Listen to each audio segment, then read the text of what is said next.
Number 1, what is your name, please? My name is Terry Nidzalak. Number 2. My name is Terry Niedzalak. Number 3. My name is Terry Nidzalak. Only one of these people is the real Terry Niedzalak, and is the only one sworn to tell the truth. Now let's meet our panel. Co-star of Murder, She Wrote, Ron Mazak. Tony Award-winning actress, Peggy Cass. Actor in Raconteur, Orson Bean.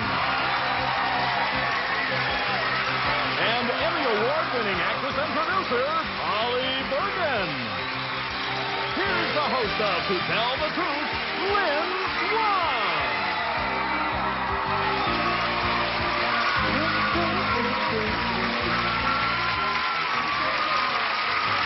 Good morning. Welcome to you all.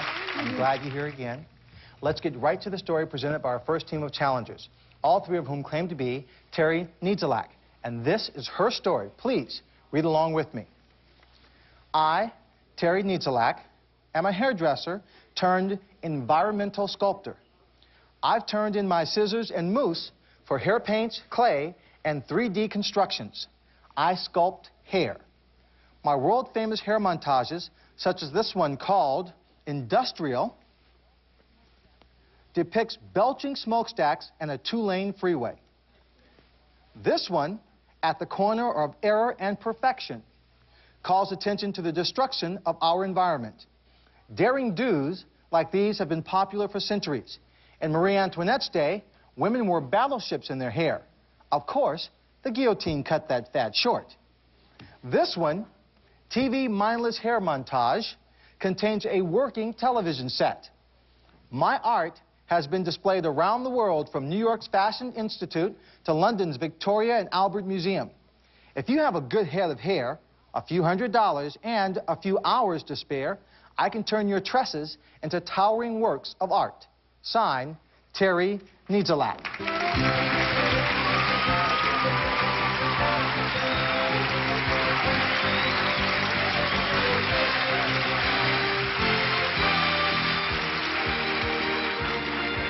We'll find out more about this avant-garde sculptor right after this.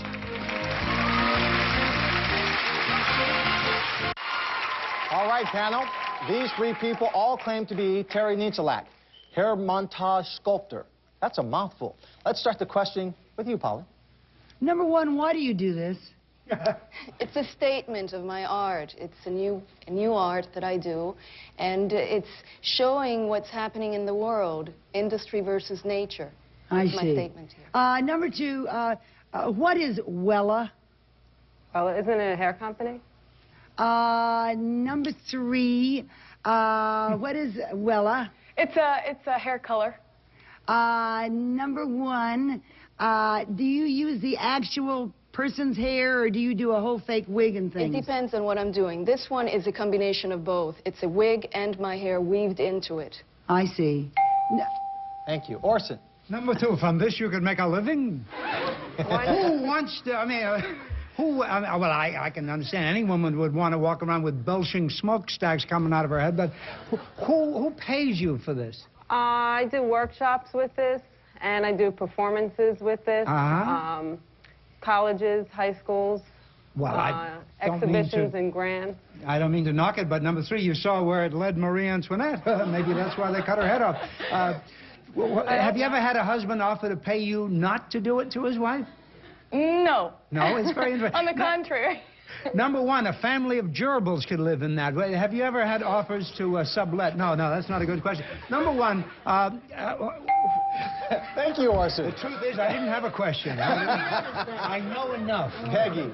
Number 2, do you have a shop? No, I don't. Oh, well, number 3, how would one make an appointment to have this done? Well, I have a press agent in New York, but I also, just through the work that I do in galleries, and I do performance art, and the media. A lot of people contact me through the media, the pieces they see. Number 1, which gallery do you use in New York? I'm with Glenn Carson and also with Miller Agency Thank you. Now, number 2, that stuff that looks like bark on one side of your head, is that, or Spanish moss or something tree, is that your hair? No, it's a tree branch worked in.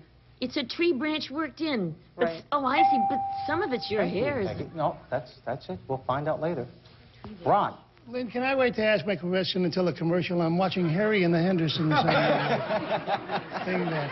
I have number 1. Where is your shop? Or where do you do your work?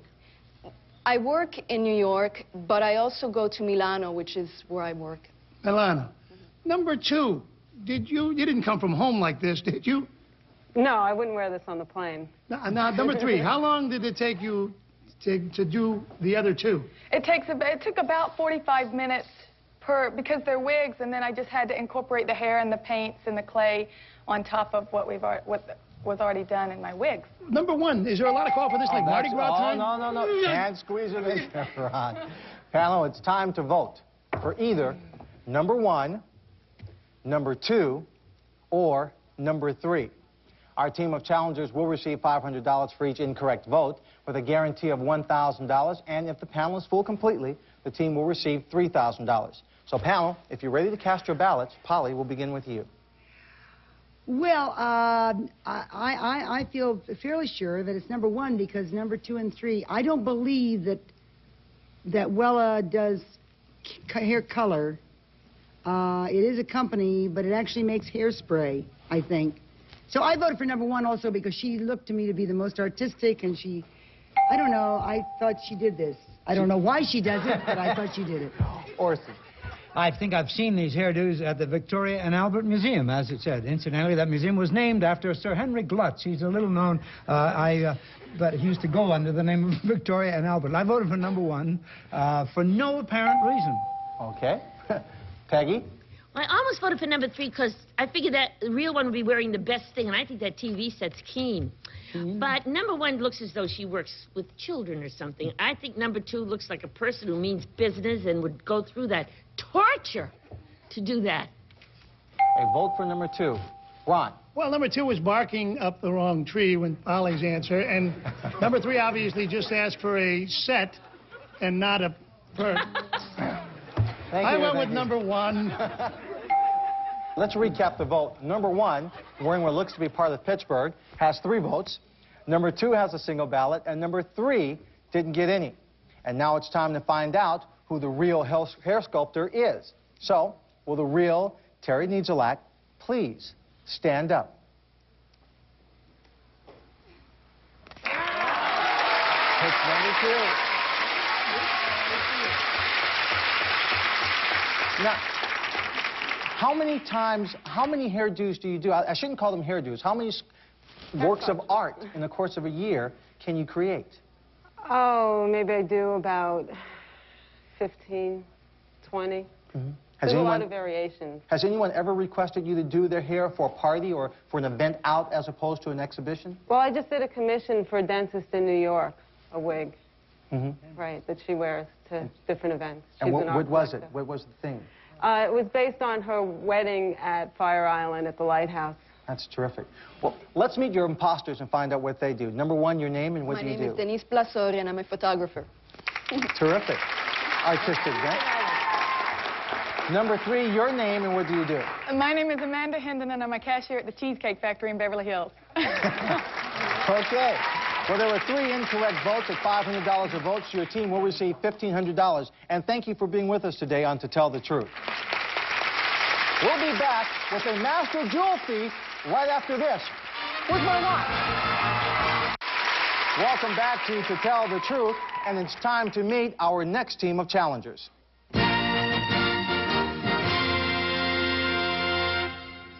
Number 1, what is your name, please? My name is Walter Shaw. Number 2. My name is Walter Shaw. Number 3. My name is Walter Shaw. Well, panel, it's up to you to locate the real Walter Shaw, and here is his story. Please read along with me. I, Walter Shaw, was a millionaire jewel thief.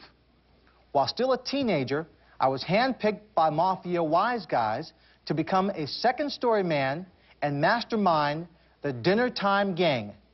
My gang worked the richest neighborhoods around the country, and we always struck at dinner time. While rich homeowners ate downstairs, we slipped upstairs and stole their jewelry.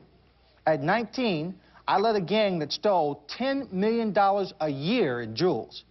I was on a roll for 8 years until my getaway driver turned state's evidence against me, and I was locked away in maximum security prison with a 52-year sentence. Afraid I would talk, the mob put a contract on my life.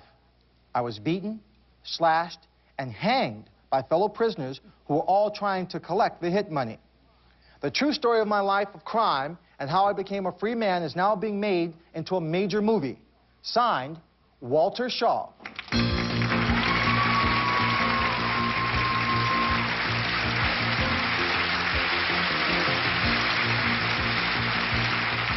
Let's start the questioning with Ron Masak. Number one, your story is being made into a major motion picture. Who's going to play you? We're not sure right now. It might be James Woods or Andy Garcia. Number two, how did you become a free man? Well, I had a good lawyer. F. Lee Bailey was my lawyer, and he got the sentence, instead of consecutive, he got them to run concurrent, so that got me out early. Number three, has this contract on your life been removed? Yes, it has. How did you find that out, number three? Well, for 4 years, they tried to kill me in prison, and I took everything they had, and I survived. I didn't open my mouth, and so I'm here today. Number one? But, Ron, wait till the movie. Peggy. Number three, your sentences ran concurrently, but how long were they? Did you get out for good on parole for good behavior or what? Yeah, prison's like that. They're real nice to us. They give us time off if we're good in prison, and most of us are very good. Thank you. Number one, what's a made guy? Made guy is a guy that took the oath of omerta, and he's sworn to secrecy. Okay, number two, what's omerta? It has to do with shedding blood and pledging an oath to the... Thank you. And, Thank you. Yeah, number one, how would you get invited to the... I assumed you were a guest in order to slip upstairs. Is that right? No. They would have these dinner parties, and we would watch them downstairs, and then we'd go up in the master. Second story. Number two, most cat burglars prefer to operate in an empty house. Isn't that true? Why would you prefer to have the people at home? This made it very easy because the alarms were not on, and we knew exactly where the owners were, and we knew the jewels would be there. Mercy. Because they weren't out with them. Number three, how did it feel to be hanged? It hurt a lot, actually. I can imagine it didn't tickle. Mercy. Thank you, Orson. Polly. Number two, what's fence? Fence is the name for the person that we used to get rid of the jewels and the furs. Number one, were you released from prison for good behavior? Yeah, expiration sentence. Number three, with a new law about victims getting the money rather than the actual person who committed a crime, are you going to get the money for the film, or are your victims going to get the money? Right now, I'm strictly a consultant during the film, and the money arrangements hasn't actually been worked out yet. I see. Samuel, your time is up, and it's time to vote for either number one, number two, or number three. And Ron, do you think you know which one is the thief? No, absolutely not. Of course I don't think I know. Number three didn't offer too much information. Number two offered a little too much information, I thought, and my just gut hunch went with number one. Okay. Peggy? Well, number one knew what a made guy was, and also omerta. There is a little bit of blood, but it's really a vow of silence. This is when you get in, that's silence. So, and besides, number one talks like this, and you learn how to talk like that in a can. How do you know these things? Because I go to the movies. Oh, I thought she spent time in the can. I wasn't. These are two of the best liars I've ever seen them, to tell the truth. I mean, whichever one is the crook should use the other two if he ever goes back in the business. I think that Andy Garcia, more than James Wood, should play number one. Okay. Holly? Well, I think if either one played you, you'd be very lucky, because I think they're both wonderful. And I think we're in a lot of trouble because we all voted for the same person. Ooh. Well, number one, you received all 4 of the votes. Number 2 and 3, you didn't receive any. Well, we'll find out. Now let's find out who the real wise guy is. Will the real Walter Shaw, second story man, please stand up?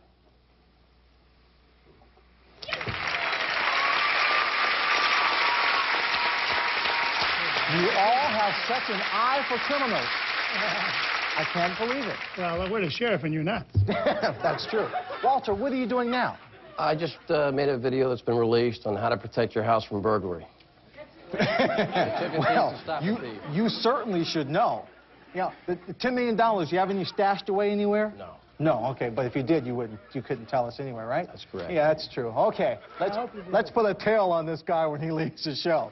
Let's find out who your imposters are. Number 2, your name and what do you do? My name is Bill Calogero, and I'm a technical manager for a computer company. Terrific. And the dapper number 3. My name is Michael Dillard, and I'm a Beverly Hills cop.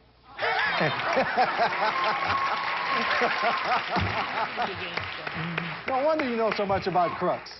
Well, you didn't receive any incorrect votes, but you will get the $1,000 guarantee. Thank you all very much for playing on To Tell the Truth. We'll be back to play one-on-one with someone from our studio audience right after this. It's now time to play one-on-one with someone from our studio audience. So, Burton, who do you have for us today? Well, Lynn, today we have Christine Lavelle from Cleveland, Ohio. Christine. Hi. Welcome. Well, this is your chance to try and win $500 in a game called One-on-One. I want you to meet a gentleman with 2 stories. Please meet Jim Klein. Welcome, Jim. Now, Jim is going to tell us 2 stories, only one of which is the truth. And Christine, if you can spot that true story, you'll win $500. So, Jim, tell us your first story. I am a stand-up comic. I was hired by Continental Airlines to entertain the passengers in flight. Now, that may or may not be the truth, so listen to Jim's second story. I live in Cleveland. I commute to my office every day in a World War II tank. Well, some people would think living in Cleveland, you need a tank. I'm only kidding, Christine. I'm only kidding. Pamela, it's up to you. That's okay. In Cleveland, they hate me anyway. It's up to you to help Christine win $500, so you get a chance to ask one question on each of the stories, and we'll start with the comic. Polly. I think you're in a lot of trouble, Christine. Sir, what is the top banana? I guess that'd be the headliner. Orson. If you're doing your stand-up routine and the pilot says attach seatbelts, what do you do? Attach seatbelts. You sit down. Not much of a straight line for you, was it? I'm sorry. Peggy. How long is the flight? It was about a 30-minute flight. Okay. Ron? You work first class or coach? It was a commuter plane, so it was all just one group. Okay. Okay, Christine, you've heard the first story. Now, the second story, the tank in Cleveland. Polly. Why? I'm interested in military history, and I like to collect old things, so the 2 went together. I know, but why?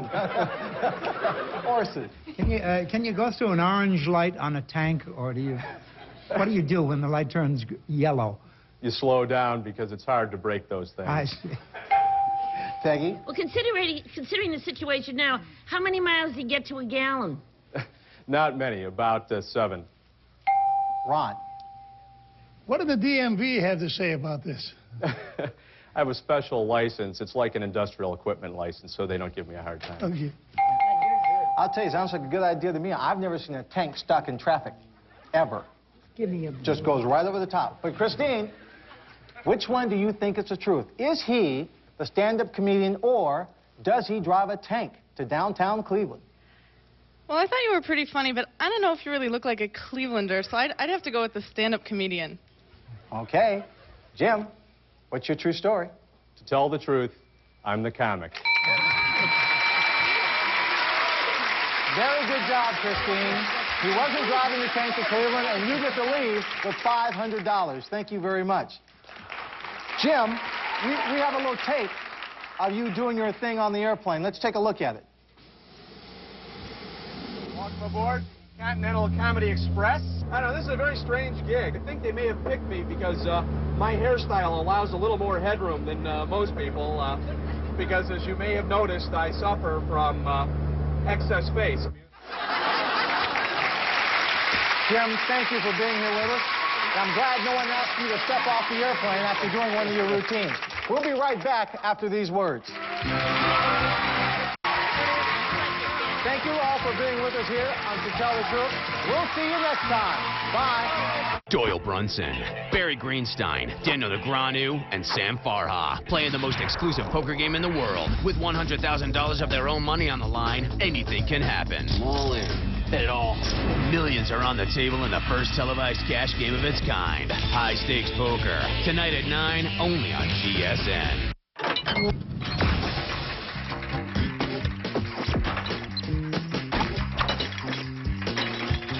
GSN, the network for games.